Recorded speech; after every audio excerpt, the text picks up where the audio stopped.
quite successfully. When you joined the business also was very successful.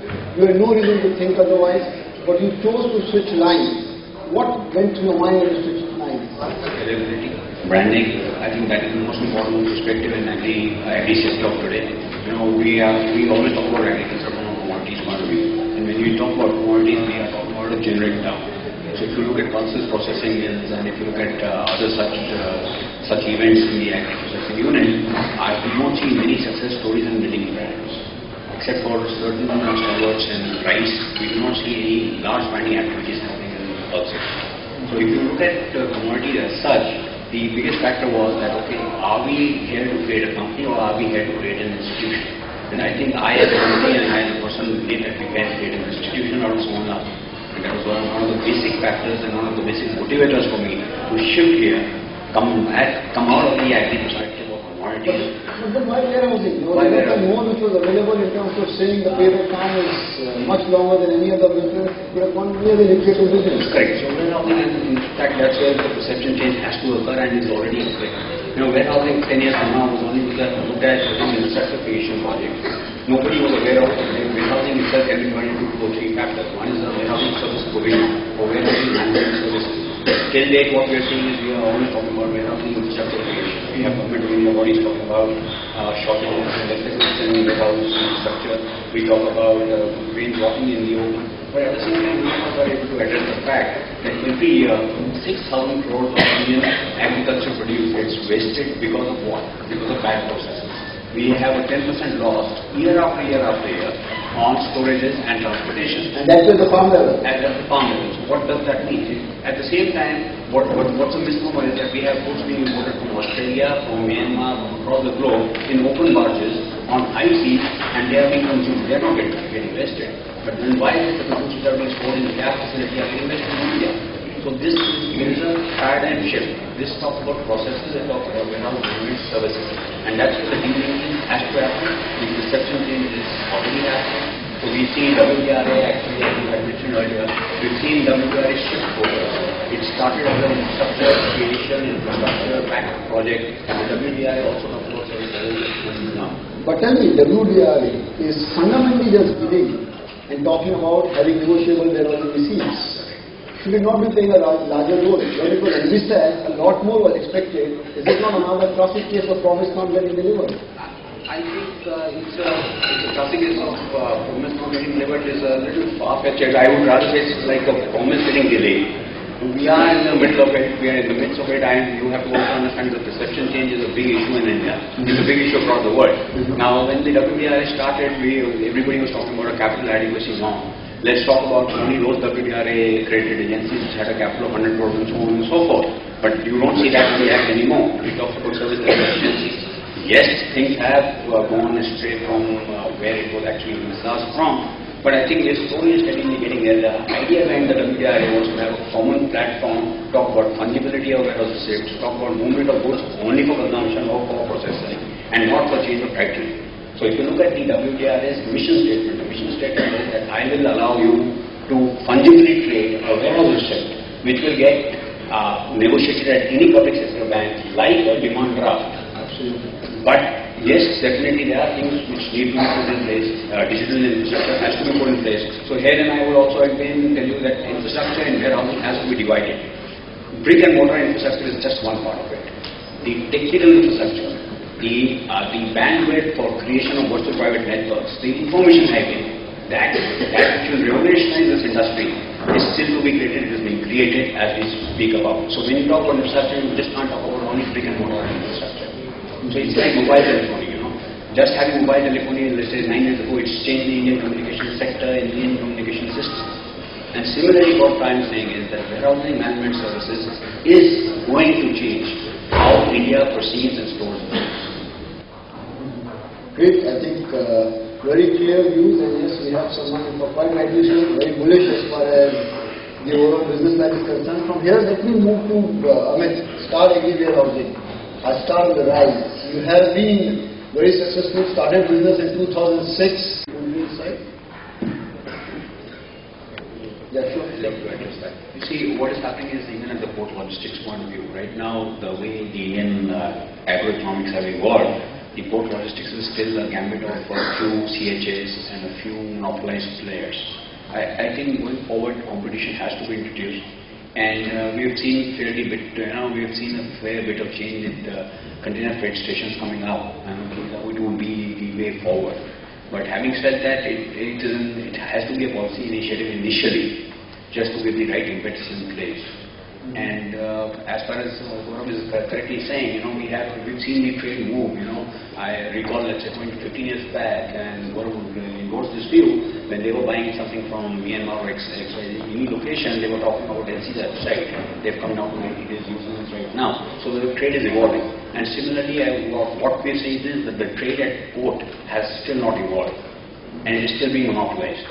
So I think most port authorities have to get out of that myopic view of holding on to the land and not allowing people to... Sandeep, adding to your point, if you want to set up any CFS, you need to, I think, at least have patience of 2 years.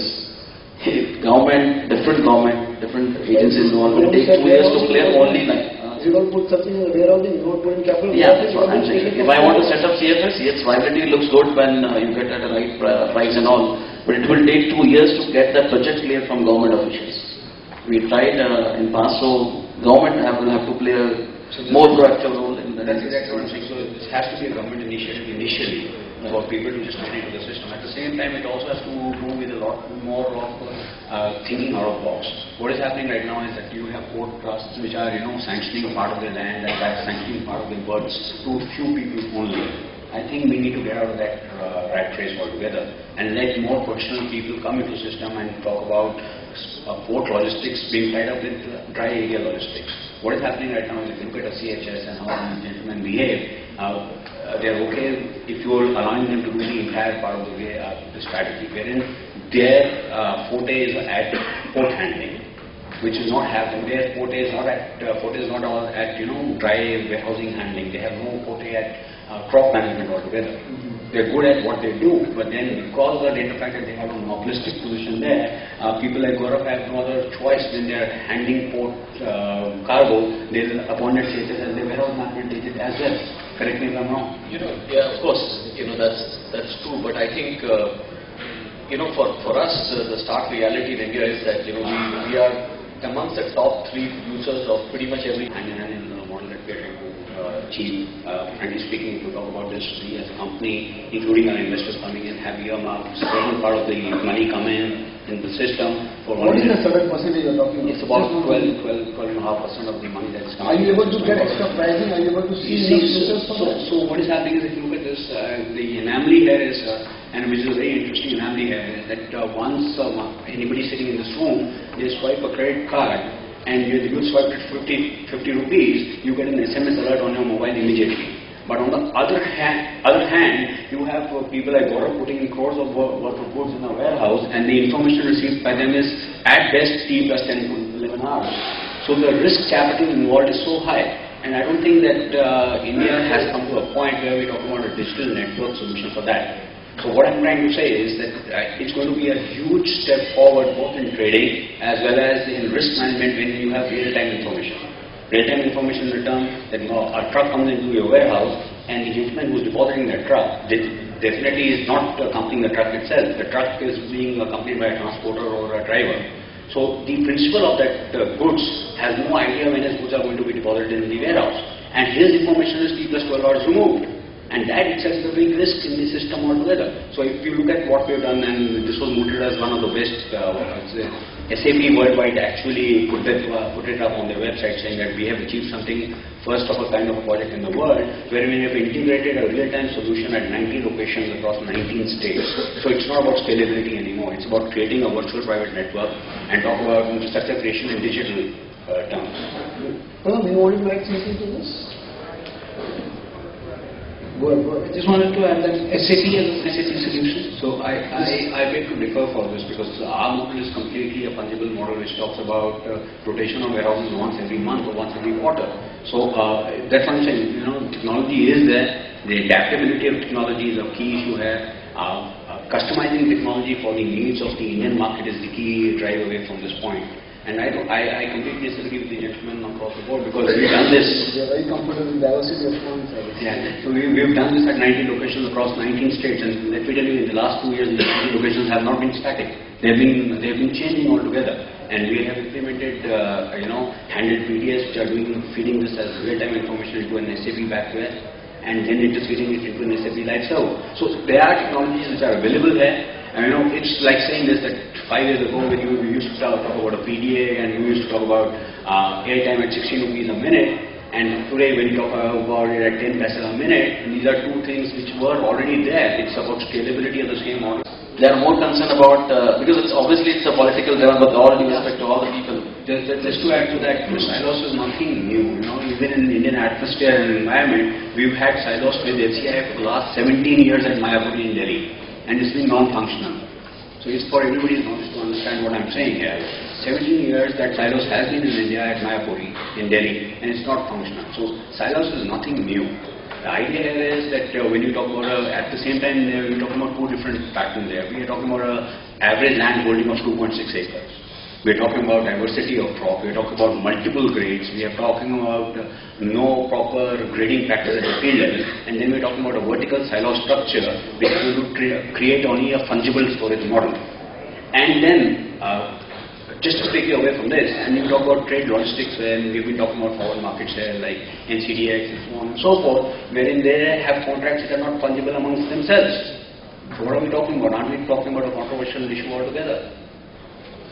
Sanjay, just to add viability analysis, if you look at the commodity price globally, so What view on that? See, WDRA, the vision or the mission behind the WDRA was to create a fungible platform wherein every warehouse receipt which is being issued by a accredited WDRA warehouse would get negotiated at par by the banks. So it was basically trying to set up a national level collateral management program. That bit So that bit was, this is what they had thought about. And having said that, then these guys just, everybody interpreted it in a way that if you're toying with an idea that it has to be fungible and scalable, the physical movement of receipts would not work. So let's talk about an electronic warehouse receipt.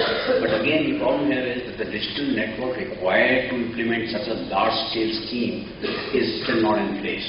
So what is happening is that even if you look at the WDRA in the current format right now, each warehouse is getting accredited and not the company. Now this is a very important factor that I'm trying to say.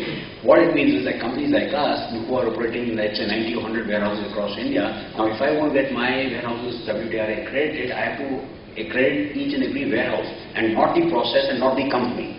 And plus the accreditation itself is in the name of the warehouse man. So what it means is that if I have a model wherein I am designated one particular employee at one particular warehouse, and that employee tomorrow leaves the organization or is shifted from the one location to another location, the WDRA license stands cancelled or revoked. So it makes no logical sense. It's at one end we are saying let's talk about scalability, let's talk about fungibility. At the other end we are creating obstacles in the same way. And similarly, to back this up, you need to have a digital infrastructure, as I said.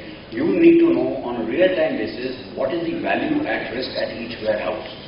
And that can only happen, it's like saying something that RBI today is creating or debating an alternative draft. It is at the same time working on a seamless platform with the bank. And they are saying that yes, this draft has been issued by ICICI Bank and so on and so forth.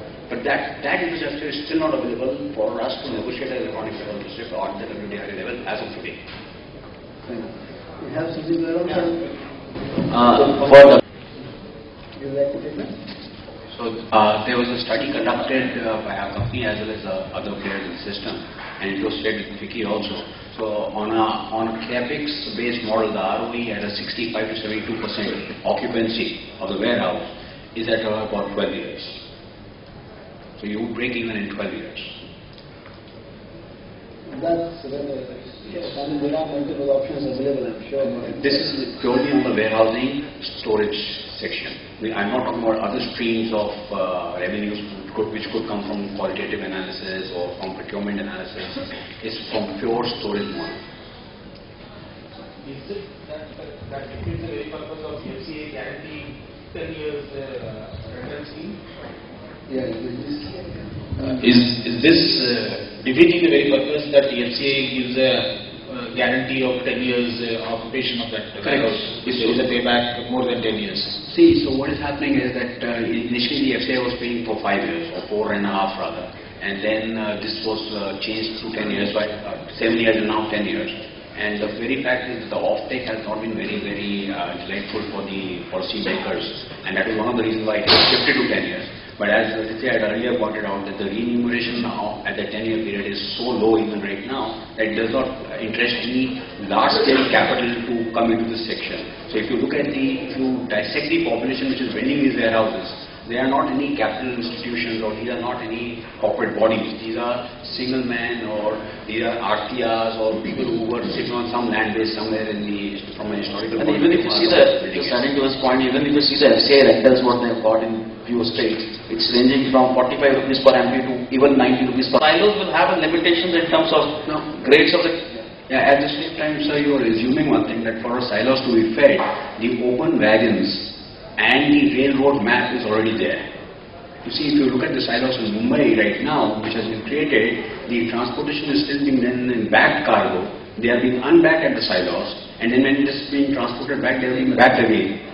So the entire efficiency part bit is lost. So you are assuming that the railroad wagon network is already up to the silos, which is not the case. So if you are trying to assume that if you look at the Prairie Rice Company in US, or you look at the Canadian farmers across, the railroad map is actually mapped to the silos network there, which is not here in India as of yet. But wouldn't you think that conventional bulk transport in the normal trucks would be a possibility, an idea? See, bulk transportation that's what I'm saying. Are we talking about an entire sectoral change wherein we are saying that the entire 9-tonner, which is usually loading 18 tons of goods in India to make it viable, are you saying that yes, we are going to turn around and have a complete change in a 9-tonner trucking system which is able to handle bulk cargo? So these are questions that we need to ask when we are saying that the infrastructure has to be chased with ancillary infrastructure.